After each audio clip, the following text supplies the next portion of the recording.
We're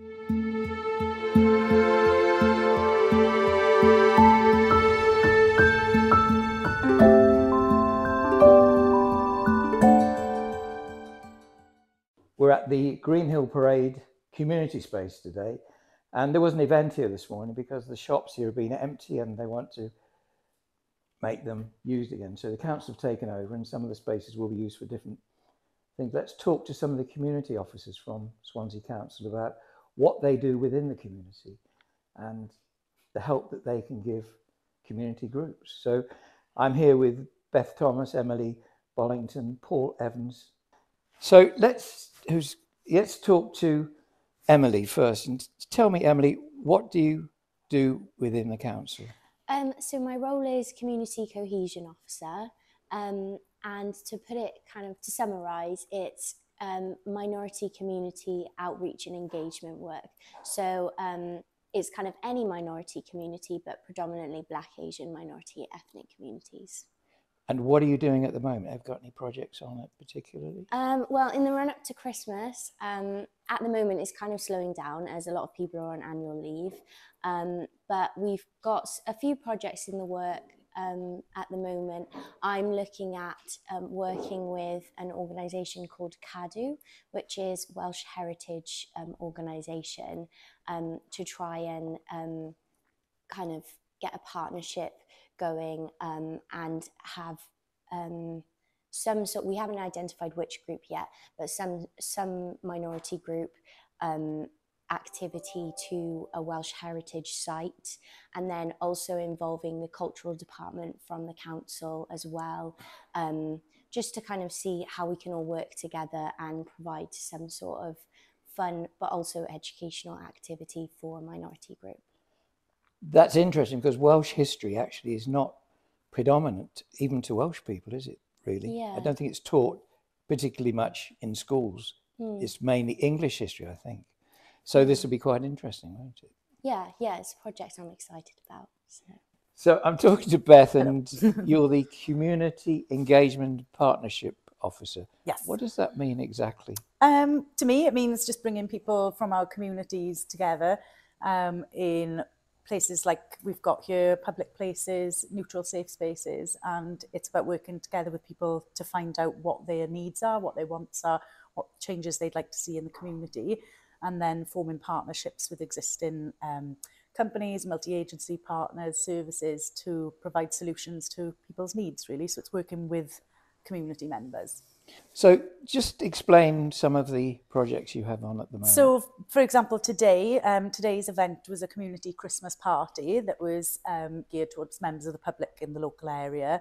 Some of the partners that we worked with are the Lifelong Learning Service, Paul and Emily are community safety, community cohesion. So that's within our team. We've worked with St Joseph's Catholic Primary School, who were kind enough to bring us a class of children today to come and entertain us. They've sung some songs and sort of learned about the services that are on offer and the support that can be available in this unit. We've just come together, we've had some food, we've had some songs and entertainment, some crafty activities.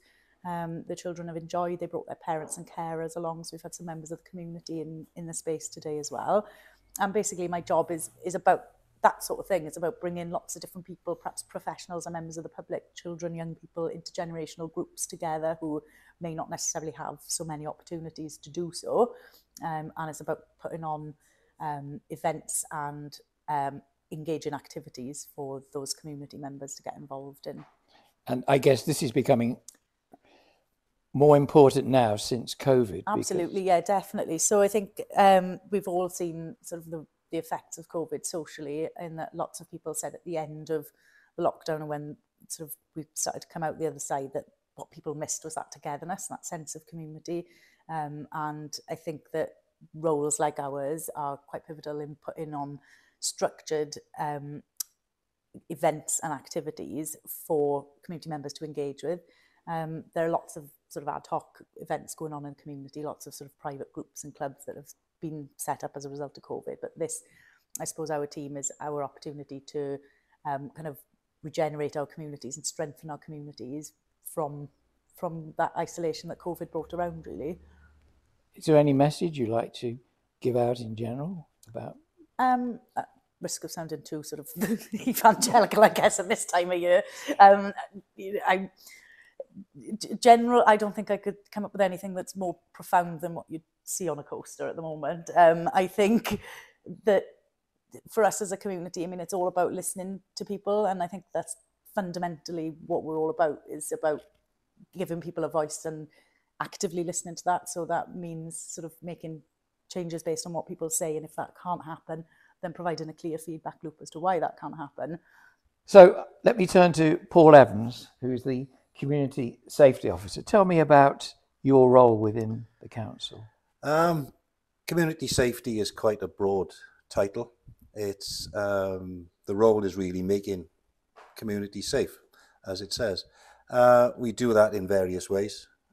We deal with victims of crime to make them feel safe within their homes, within their communities, within the environment. We also look at perpetrators in terms of where the crime has taken place, but more importantly, why it's taken place. So we try and look at answers. What I always say to people is that we haven't got a magic wand, and by putting certain things in place, we can't guarantee safety across the board. But in general, Swansea is a very safe place to live compared to crime stats in other towns and cities of a similar size. Swansea's fairly safe. Have we got crime? Of course we've got crime. And I think every town and city in the world has got an element of crime. But in general, we're quite a safe place. But because of media being the way it is and bad news sells, fear of crime is always higher than the actual crime itself. So a lot of our work is reassurance. It's telling people, look, as long as you follow these simple guidelines, chances are you're going to be safe. As I said, there's no guarantees. But by putting certain measures in place, I'd like to think that the people of Swansea, the public, would find it to be a safe environment. And what do you think, just a wild card, what do you think of Neighbourhood Watch, which doesn't seem to be very big in Swansea itself? Do you think that's... I slightly disagree.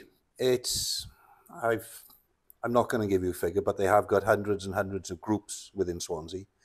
I also work closely with Neighbourhood Watch. I go to their monthly meetings, and I support them as much as I can. Neighbourhood Watch suffers from a very negative sort of image. It's seen as your nosy neighbours, your curtain twitchers, and perhaps some young modern families wouldn't want to be associated with that.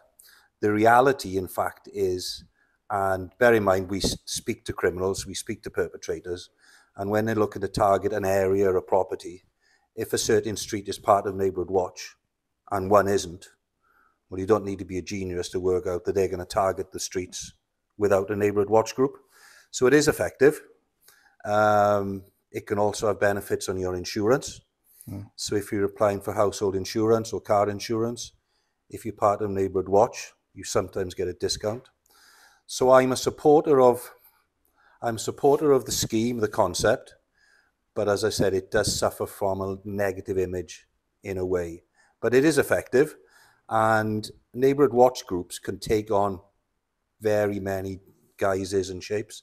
It could be 2 people, yourself and me sitting here, we are a Neighbourhood Watch group for our street, or it could be 30, 40 members. Some are very active, some are not. A lot of them now are utilising WhatsApp groups. So if there's a suspicious vehicle, somebody acting strange within a neighbourhood, they can instantly contact the other members. So technology is certainly helping the way people communicate now. But it is effective. That's good to hear. I only asked that question because I looked on their site and I could only see 4 groups within Swansea. And then I read that there was a survey and 87% of the people asked about whether they join said no. And I just find it sad, really. As I said, it's probably because of that negative image. So is there a message you give to people to say, come on, get... Well, Neighbourhood Watch can be applied to an individual. And to be a victim of crime, there's the old saying, you're in the wrong place at the wrong time, which isn't always true. But if you look at it, How can you keep your house safe? We all know the answers. Yeah, we lock our front doors, we close our windows. In the springtime, we always have a spate of garden crime, people breaking into sheds and garages. So how can you keep that safe? You lock it, you put an alarm on. We all know the answers, but we're all living very busy lives, and we all give opportunities for crime all the time.